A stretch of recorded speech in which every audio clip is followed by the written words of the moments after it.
Hi, Teague here. Welcome to live stream number, I don't know what number we're at.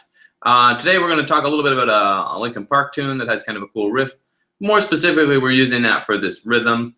And then I want to take a little pattern. Actually, the pattern is part of, well, you might have just heard me, it sounds like an Eric Clapton tune, but the pattern we hear all over the place. So I want to teach a little bit about pattern, and we're going to talk a little bit about practicing and some tips on how to practice and stay consistent with our practicing. Let me just fix my windows here so that I can see the chat. Okay, I'm good. All right.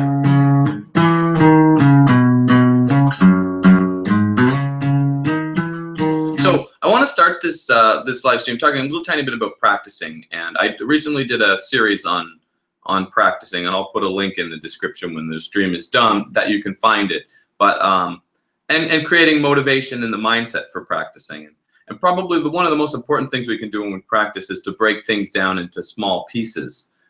So for an example, I found this riff just on the internet the other day. I was actually looking on tuning the guitar where we don't, some people refer to it the James Taylor tuning, but where it's not tuned completely 440. So the strings are tuned slightly flat to make up for some of the problems the guitar has as far as the physics of guitar. Paul, how are you? No, I haven't seen you in a while. I'm glad you made it in today, though.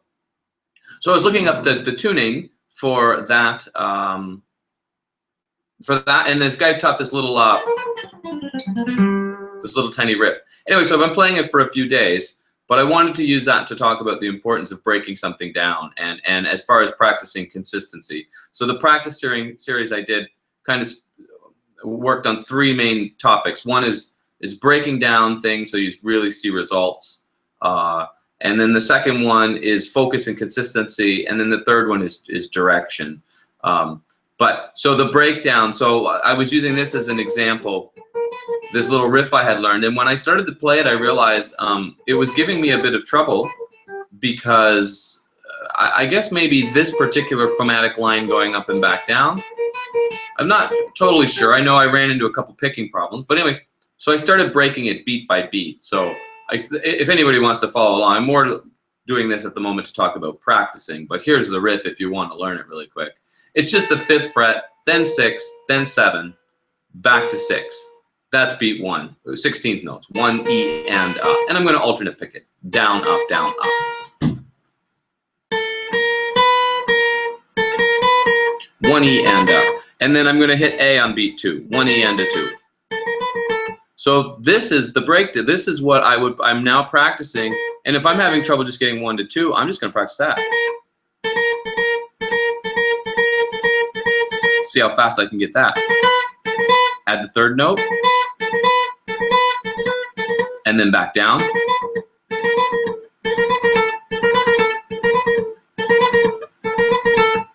And it should be probably using a metronome. So now if I start on that A, which was, remember, the start of beat 2, we said those 4 notes coming down are going A, then G on the 8th fret of your 2nd string, the B string. I don't know if you can see the nut there. This is the 8th fret, though. Remember, my guitar has no 3rd fret dot. 8th fret, 6th fret, then 5th fret. So it's going G, F, E. That's on my 2nd string. So A, G, F, E. Again, 4/16. 4 E and up. Down, up, down, up. So I went. So down on that A, then up on that G. Down, up, down, up, down, up.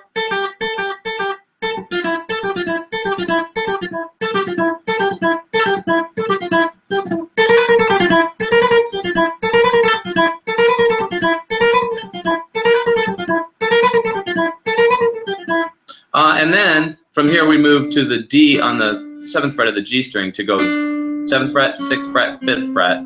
So D, D flat or C sharp, whatever you want to call it, C. And then open G. And that's beat 3, 4/16 notes. So when I came from the 2nd beat, so what's interesting is the last part of beat 2 is this up on this E and then down on this D. So what I found myself when the first couple days I was playing it, sometimes I was going up, up, economy picking or natural picking.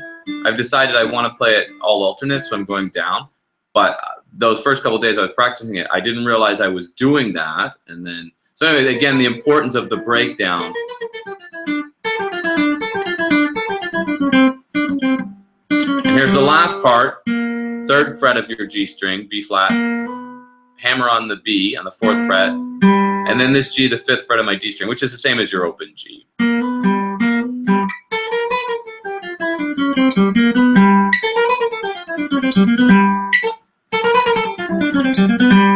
Kind of a cool riff. Anyway, now, so that next part of practicing is the consistency. So it's really, really important that I come back to this same riff every day until I'm feeling really pretty comfortable with it. That's really, really important because, you know, obviously practicing daily gives us the best results, but I know that life gets in the way. We can't always practice daily. So even if we can't practice daily, if we come back to the same material we were just playing prior, then that's going to go a long way as far as seeing some progress. Very, very important. And then, of course, direction, that's where the site comes in, right? Obviously, there's tons of great lessons online, but sometimes we're just kind of grabbing random things. I don't know about you, but you can waste a lot of time just trying to find something you want to learn. And then even when you search a song, like finding the right teacher who explains it properly, sometimes that could be very time consuming. And then to really feel like we're moving forward in the instrument, we really need to have kind of a step-by-step approach to learning the guitar. And again, that would be the site, musiclearning.com. Anyway, I'll have links for anybody interested in becoming part of that membership. So that's it for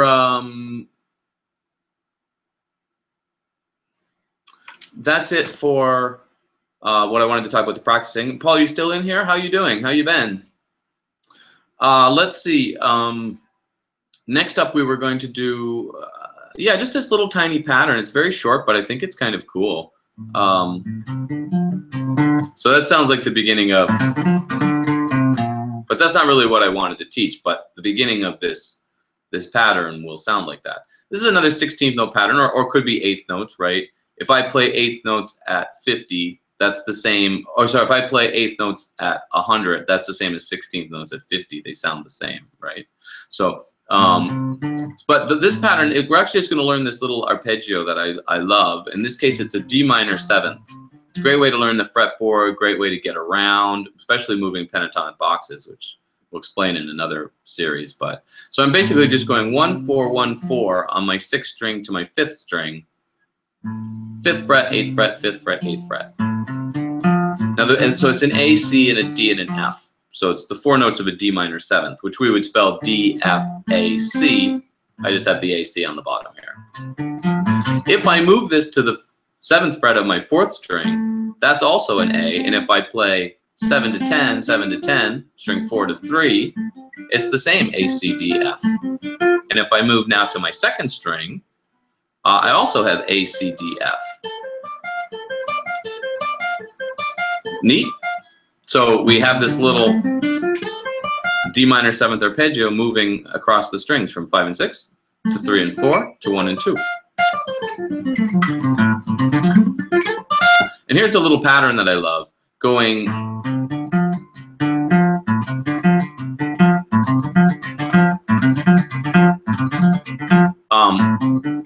the 4 notes back to that D on the 5th fret of the 5th string, back to the C, the 8th fret of your 6th string, then to D again that we just came from, and then F. So the first 4, 1, 2, 3, 4, easy. Second 4, 1, 2, 3, 4. So back to the D, to the 8th fret of the low E, D again, F.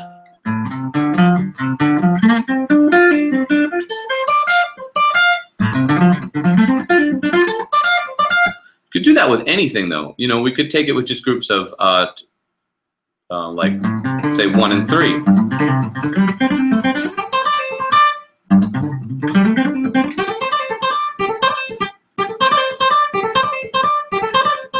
There's another good example of talking about breaking something down.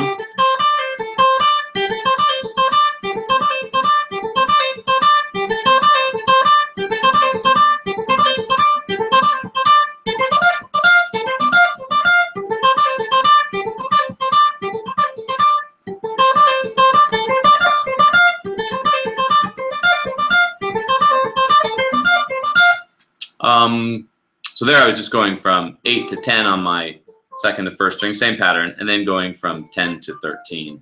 So all part of a D minor pentatonic scale. Kind of cool.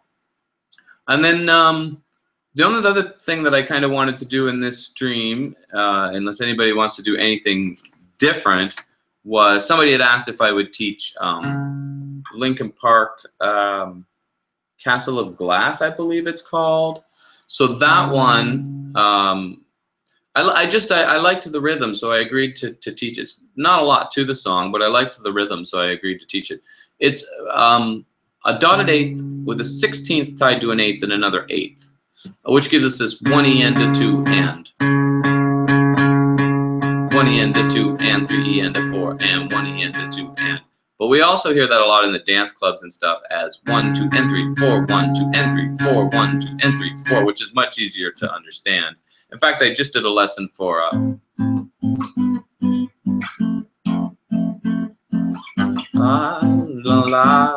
to you. That Canadian artist, I can't remember his name now, but that song uses that same rhythm too. 1, 2, and 3, 4, 1, 2, and 3, 4, 1, 2, and 3, 4, 1, 2, and 3, 4, 1, 2, and 3, 4. So it's the same rhythm, and you know how we just talked about you could play 16th notes at 50 would be the same as playing 8th notes at a 100. So the same idea. If we take this rhythm that is what we're calling a dotted eighth with a 16th tied to an eighth to another eighth, then that is the same as a quarter note tied to an eighth note and an eighth note. Wait, 1, 2, and 3, 4. Yeah, dotted quarter note. Sorry, eighth note tied to an eighth note, quarter note on beat 4. Did I do that right? 1, 2, and 3, 4. 1, 2, and 3, 4. So same rhythm. Anyway, this is the rhythm. It's a quick little riff, but it's kind of cool. It starts on this C sharp, which is the 4th fret of your A string. And we're going to play that one twice with that rhythm. 1 E and a. Then we're going to go 1 E and a 2 and D sharp on the 6th fret. So a whole step higher. 1 E and a 2 and I would go down. I would go down, up, down. I go up on that because 1 E and it's a weak beat, right? 1 E and a 2 and. Then I'm going to go to E on the 7th fret. 1 E and a 2 and 3 E and a 1 E and a 2 and 3 E and a 4 and I'm just going to come back down. Then I'm coming back to B. Same rhythm. 1 E and a 2 and. So B was on the 2nd fret of my A string. To C sharp, 1 E and a 2 and. F sharp is the 2nd fret of my 6th string. And then G sharp, the 4th fret. That's the whole riff.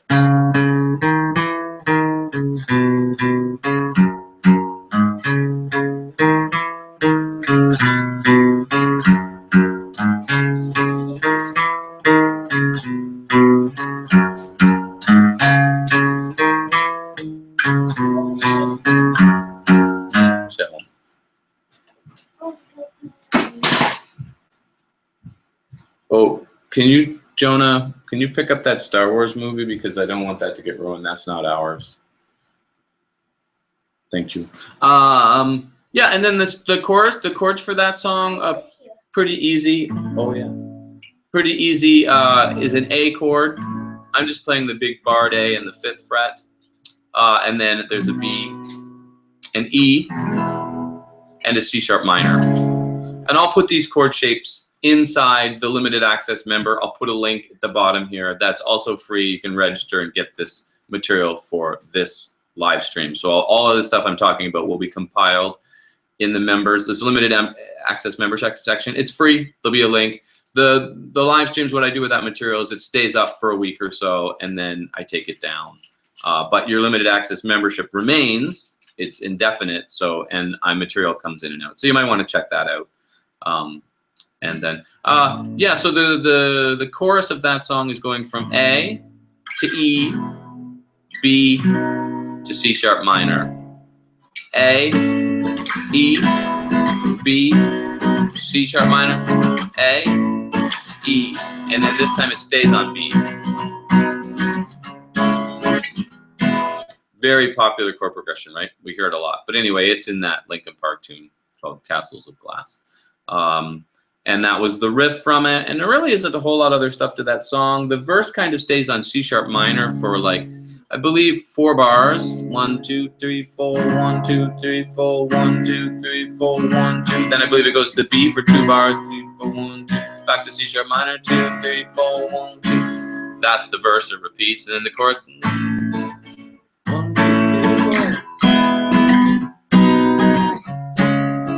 Can't really think of how the melody goes at the moment, but anyway, I'll put the link for those chords for anyone that does not know those chords. Anyone in here watching now, if you want to jump in on this chat, we can discuss anything you wanted to do. I'm going to go for a few more minutes. It started a little bit late today because I ran into a little bit of technical difficulties before I started the before I went to start the stream. The computer had some issues, so I had to restart. So I'm hoping that I'm actually going to check just really quick to see if this is playing on the homepage of musiclearning.com, because it's supposed to be, but I don't know if it will, because I had to do, oops, that's not what I meant to do. Yeah, so anybody in here that wants to discuss anything at all music related, or guitar related, I am pretty game to do that. Let's see if this is working. Fingers crossed it is. It looks like it is. That looks like. So anybody in here that wants. Yep, that's the shirt I'm wearing. So it is proper. It is correct. Okay, so I know we're good. All right. So anyway, yeah. So that was a little bit talking about some practice tips, a little cool pattern, which again will be in the member section, and you'll be able to find that in the link here in the description. It's free. You can join that limited access. And a little Linkin Park riff.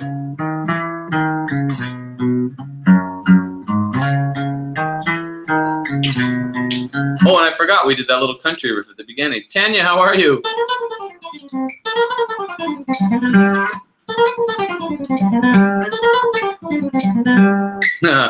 Hi, Teague and little Teague.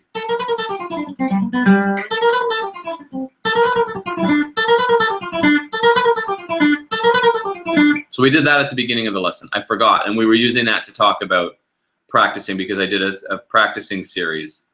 I'll put a link to that too. I think I already said I'll put a link to that too. Anybody who wants that series, and basically it was just talking about the breakdown, the importance of breaking things down, and consistency, and then direction. Well, we did today's lesson. I started it with just talking about practicing and this little country riff, and then we did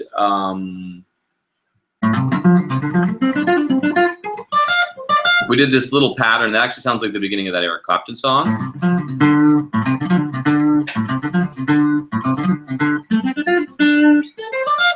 But we weren't really using it as an Eric Clapton song. We're just using it as a minor 7th arpeggio that moved across the fretboard. And then a little Linkin Park tune. Little Linkin Park tune, that sounds funny. I think I said that. The Linkin Park song was called Castle of Glass, I believe, which is...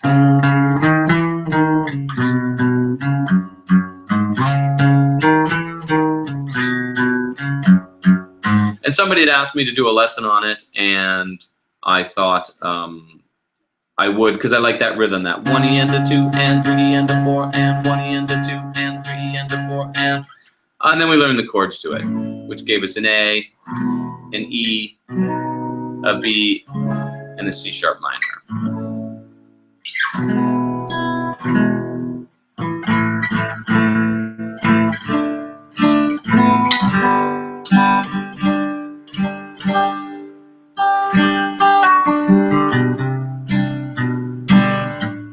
Somebody Behind Us, Paul, you said. Somebody Behind Us, that's the name of a song. I don't know if I know what that is. Is that Linkin Park?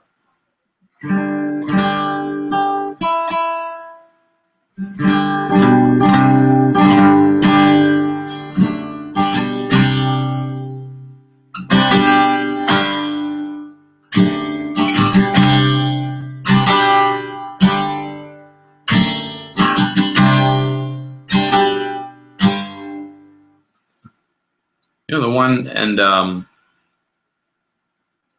Yeah, I was a huge Linkin Park fan like years ago, like that first album, Hybrid Theory, was that the first one? Or I don't remember. Then I kind of lost, not interest, but I stopped paying attention for a bunch of years, and then, but recently I've heard a few things. I like that they're back at it, which is kind of cool, and doing their thing again. And yeah, that's a cool riff. I didn't really know that song.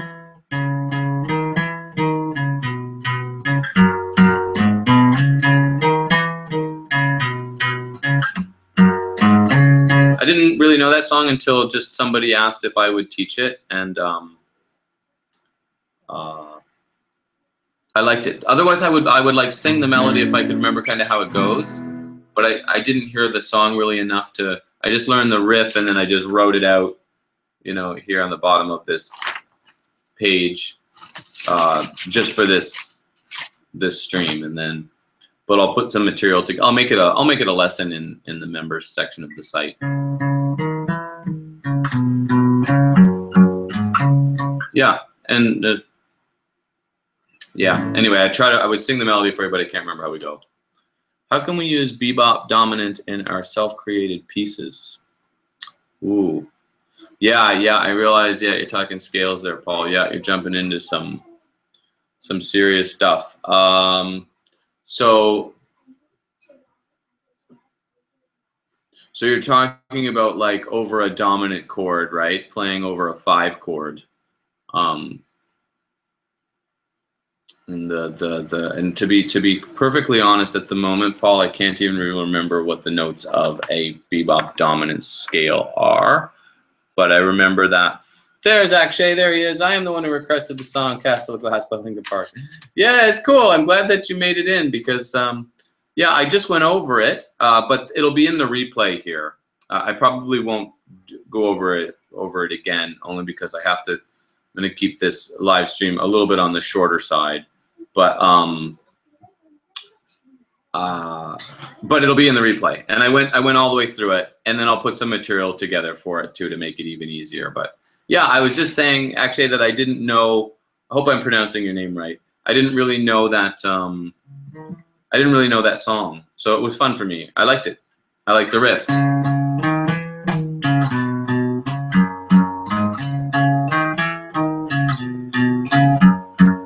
And I love that rhythm. 1 E and a 2 and 3 E and a 4 and 1 E and a 2 and 3 E and a 4 and it's like it's got that dance thing going on.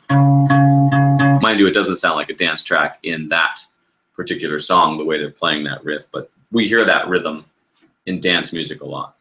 1, 2 and 3, 4, 1, 2 and 3, 4.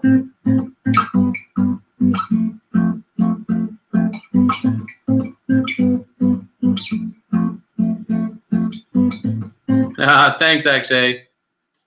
Yeah, you know what I say, like, and Tanya's in here, and Paul knows too, that I say all the time that I love when people give me ideas of things that they're interested in learning for the live streams, you know, and then I'm more than happy to try to teach some of those things in the live stream to the best of my ability, you know. The song did have something happening a little different at the end that I didn't really teach.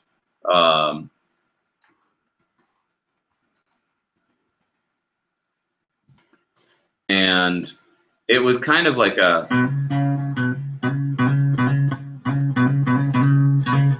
I can't really remember how it goes now. Paul, to answer your question though, because it's been because you mentioned it, it has me interested in it. So essentially, the bebop scale is a Mixolydian scale, with this the 5th mode of a major scale. Well, I guess they can be derived from melodic minor scales or harmonic minor scales too. So basically, they just have a chromatic line. Well, I guess they're saying there's 4 different types of bebop dominant scales: the bebop Dorian, bebop major, bebop melodic minor. What did I miss one? Bebop dominant, yeah. So, and each of these scales has an extra chromatic passing tone. In general, bebop scales consist of traditional scales with an added passing tone placed such that when the scale is begun on a chord and on the downbeat, all other chords will also fall on downbeats. Yeah, so what are they showing this as? They're calling this the major bebop scale. So in that case, they're just adding a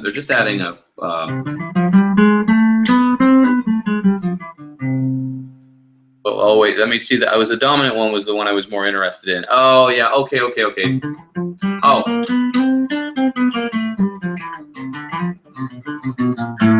I know, and I know where we would use that a ton too. So they're saying, should we, let me hold on. I'm going to come back to the chat here for a minute in case some people are saying other things. I don't know if, I don't know, Paul, we should jump into that now if that's anything anybody else would have interest in. I mean, it's quite a jump from, say, Linkin Park. But essentially, so in other past streams, and Paul, you may have been in here, we've talked about the Mixolydian mode being the 5th mode of a major scale and used over a dominant chord. So if I take like my A chord, but I take my pinky away and I make it A7. And now I'm not really playing in the key of A anymore because A7 is the 5 chord in the key of D. So I have to play in the key of D.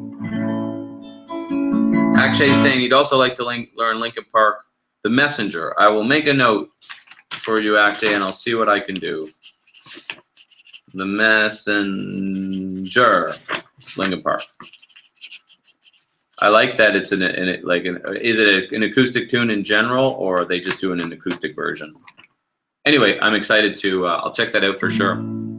I love, you know, finding new songs that I really dig. I think I did last live stream. The on the notation should be sorry, Paul, I lost my train of thought. We were talking about A7 and really playing in the key of D. So you would play an A scale in that. You would play from A to A, but in the key of D, and the difference would be. So the difference between the key of A and the key of D is a G sharp. So when you'll notice an A chord doesn't have a G or a G sharp in it, but when we make it A7, it now has a G, which is what is now telling us we're not in the key of A anymore because A would have to have that G sharp. So we're now the 5 chord in the key of D. So we could play just in the key of D, but if we play A Mixolydian, we're playing A to A, but in the key of D. So we're going A, B, C sharp, D, E, F sharp.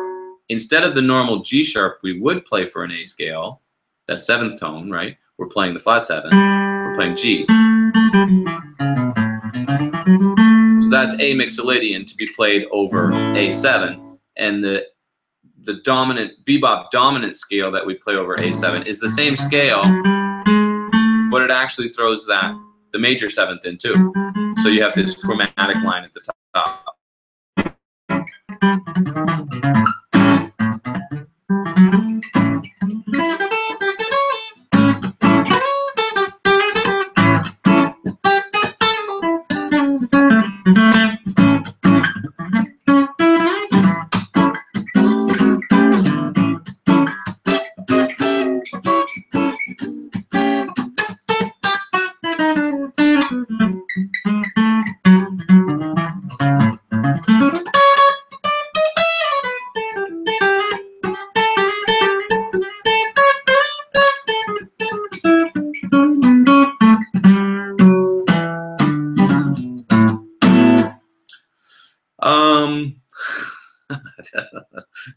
I don't know what any of that was, but it was goofing around with the bebop dominant scale. So essentially, like, you know, over A7, the G sharp doesn't sound very good because A7 has a G in it. But you can use it as a passing tone because, you know, so if you're going F sharp, G, A, you know, it's pretty easy to throw that G sharp in as a passing tone. And sounds pretty good.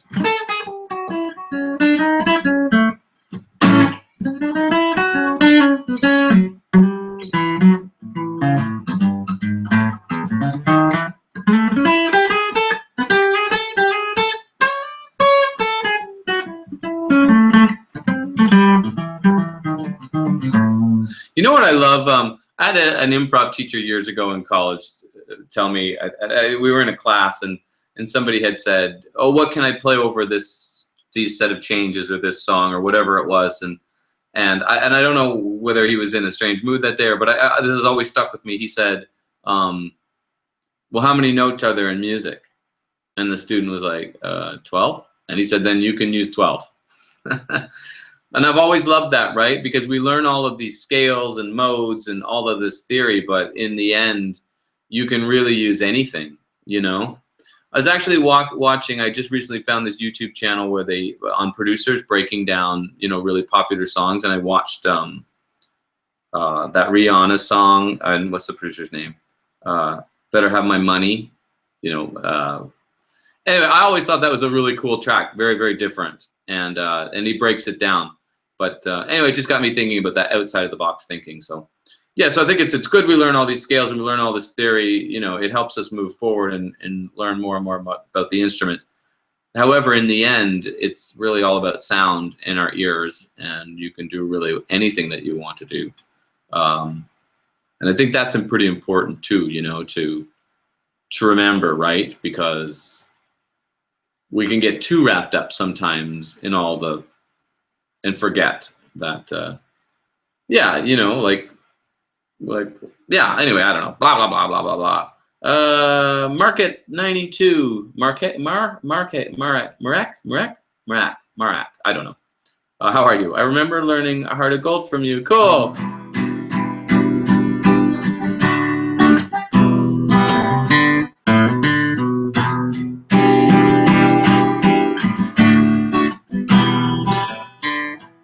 I've been to Hollywood, I've been to Red Bull. It's a great tune, eh?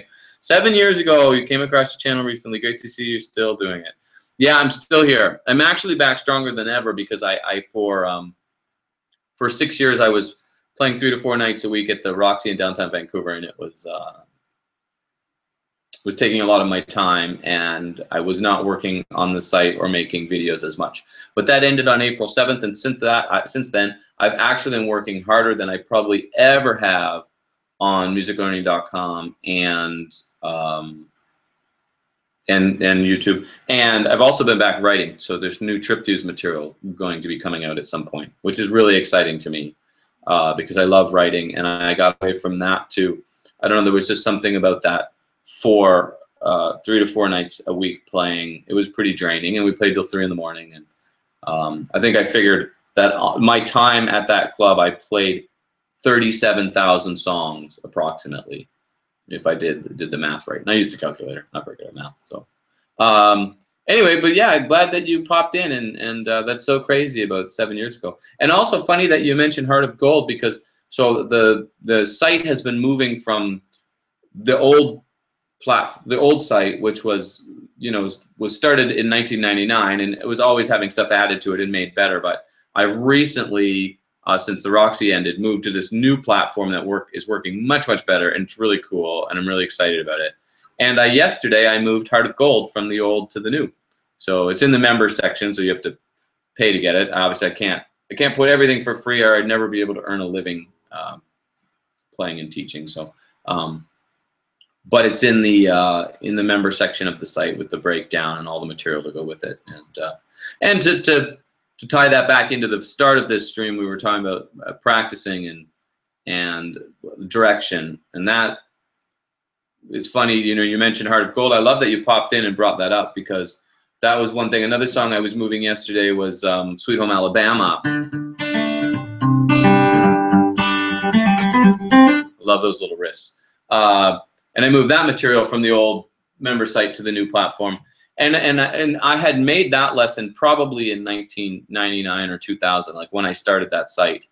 And it was fun for me to go back and move that material and realize that the same dedication I had to education then, it's remained on par the whole time, even if I got away from it for a little while, that I was trying to create a site that worked, that would let people learn, but not just learn a song or learn a riff, or, you know, and it's why I don't really have tabs, right? Because I'm kind of still really big in that whole, I don't know, just moving the mind. Like I want to know this is A. I don't want to know it's the 7th fret of my 4th string. I want to know it's an A. And I don't know, I don't believe you have to read music to be a great player. That's absolutely not true. There's tons and tons of absolutely monster players that don't read music. So I'm not saying that at all. I just know for me, having created an educational guitar site, I wanted it to be very much educational. And so I spent a lot of time, you know, piecing that stuff together in proper orders, you know. And now, since the Roxy ended, what's really, really cool about all that is I have been working really hard to make it even better, you know. So I've gone through all of the different strum lessons that I've done through the years and started compiling this strum series. So we take one pattern and we keep expanding on it every week until by the end we're playing some pretty crazy strum patterns. But instead of, you know, just kind of randomly taking different strum patterns, you know, out of the sky, we're doing them in an order that makes a lot of sense. And I did the same thing with the chords, same thing with improvising, same thing with all kinds of stuff. So I'm feeling super great about where the site is going. And yeah, hopefully at some point we'll see some of you in there. Well, some of it might be are already part of it. I'm not sure. Actually, have you ever released an album or any single till now? Yes, I have actually. You can find Tripfuse on iTunes and also Bandcamp. Bandcamp will give you. Bandcamp lets you stream the whole song, and just go to bandcamp.com and just type in Tripfuse. And yeah, I think Paul. I think he's just referencing, because a minute ago I said that I was back writing a lot, and so I think actually it's just curious whether I have released stuff in the past. I think that's what he means. So obviously there's talking about two separate things here. One is the education, and then the other is that I love to write. I've always written. I've always had a band, and Tripfuse I actually started in 2004 and was very active for a few years. And then kind of took a couple years away from it, and then was back active again for a little bit, and then the Roxy started, and I got way away from it. And but now I'm back writing pretty much daily, and I've actually been doing a lot of live stream writing, but I'm not doing that on YouTube. I'm doing that on a site called Pocket Live. So a lot of days I'll write for an hour or two while I'm live streaming. But it's not quite like this live stream. I'm not actually I don't talk all that much in it. I'll do a little bit. I'll pop in and, you know, it's a cool site. It's a live streaming site that's fairly new, but I like what they're doing with it. It's called pocketlive.tv. And again, if you just type in Teague Pertel, you'll find me on there. Oh, actually, you're registered as an artist on Bandcamp. Cool. What's the name? How would I find your stuff on there? Yeah, so you'll find my stuff on there under Tripfuse at Bandcamp. Yeah. Or iTunes, but iTunes only has the EP that I did right before the Roxy started. And then when I released that EP, the plan was to start playing a lot again. But I got that other gig, and it really kind of, I had to learn like 100 and some songs in a very short period of time, both as a keyboard player and a guitar player. And I had never really been a keyboard player in a band prior to that. I mean, I've played piano and keys actually longer than I played guitar, but so I had to learn a lot about programming and dividing the keyboards up, you know, so I'd have a synth sound and a string sound and a piano sound and a percussive thing. And for all these songs that I needed to do. So, oh, you don't have anything uploaded. Well, you'll have to let me know actually when you have something uploaded so I can hear what you're up to too. Yeah, anyway, so Marek, I don't know if you're still in here or not, but I love that. I love when people pop into these streams and they say they've learned something from me 7 or 8. I've been YouTube. My first video on YouTube was over 10 years ago now. Isn't that crazy? Time, bonkers. But anyway, but to come back to the site, I'm very excited. Everything that is happening now is probably, it's the best it's ever been, and the direction it's going is the best it's ever been, and stuff is getting organized. I mean, I believed in the content I had created even from 1999, 2000, 2001, but since then, like this last little section, the way that it's being organized is so much smoother, so much better. Whereas before, basically in the old member section, each lesson had everything in one lesson. So you'd have a section on strumming, a section on chords, a section on theory, a section on improvising and scales, so on and so forth. And then always a song or a riff at the end of the lesson, right, that I would tie in with all the material. And so you'd have to go lesson 1, lesson 2. I mean, you could go them in any order, but that was the idea. Now, though, how the new system is, you can still run through them lesson by lesson if you want, but you can also just go in and pick if you just want to work on strumming, or you can do that series, or if you just want to work on chords. So it's just going to make it much, much better. Oh, Polish Mark. Okay, got you, sweet, awesome, thank you. So I think I might have missed something here. Oh yeah, I realized you meant teaching, not learning in the above statement. Yeah, I understood what you meant. Yeah, cool. And actually says, I'm under 18, so I don't have a bank account, but I'm going to get it as soon as I'll get uploaded there. Yeah, cool. And oh, nice, awesome. Actually, yeah. And so that's the other part of musiclearning.com. I know for those that maybe are younger and don't have a credit card or bank account, that's the limited access membership comes in there too. So you can get in and get lots of material besides just the material you'll see in the free section. So yeah, anyway, but I think the replay of this video will be up for a while, and it'll be definitely in the limited access members. So as soon as I log off here, well, I think I'm going to make myself a cup of coffee, but I'm going to get my coffee, and then I'm going to sit back down and make sure I get all these links together and the material in the limited access members for anybody to check out.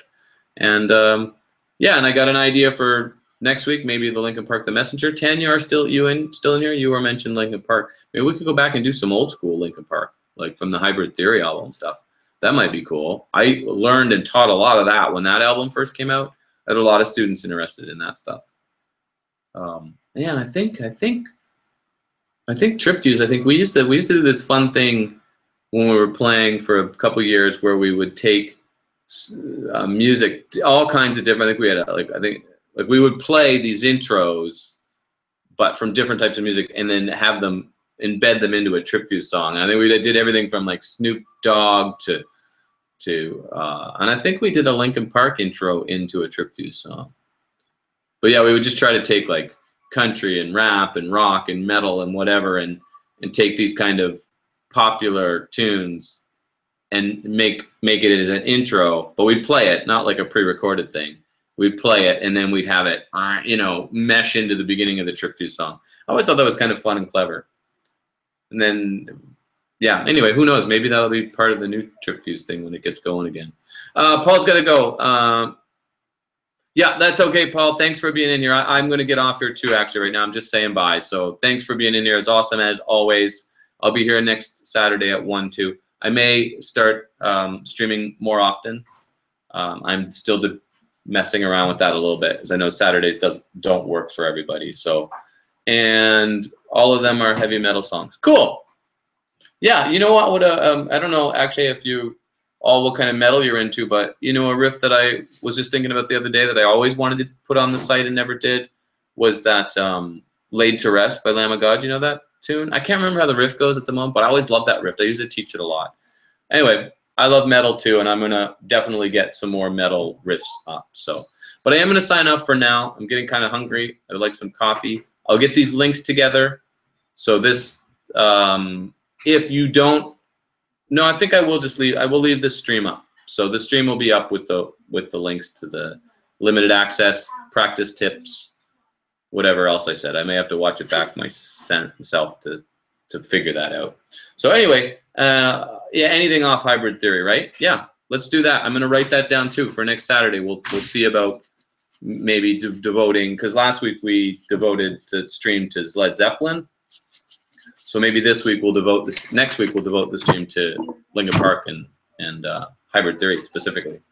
Oh, I don't know what Messenger is on. That's not Hybrid Theory. I don't think so. Anyway, I'm going to sign off. I want to say thank you to you all for being in here, and it's awesome. It means a lot to me. Please come become part of the site at some level. Become a paid member if you want access to everything. Join the limited access if you just want to get in and be part of the community that's growing in there. And yeah, and thank you so much. And I'll see you all next Saturday at 1 o'clock Pacific Standard Time. And yeah, all right. Later, everyone. Thank you. Bye.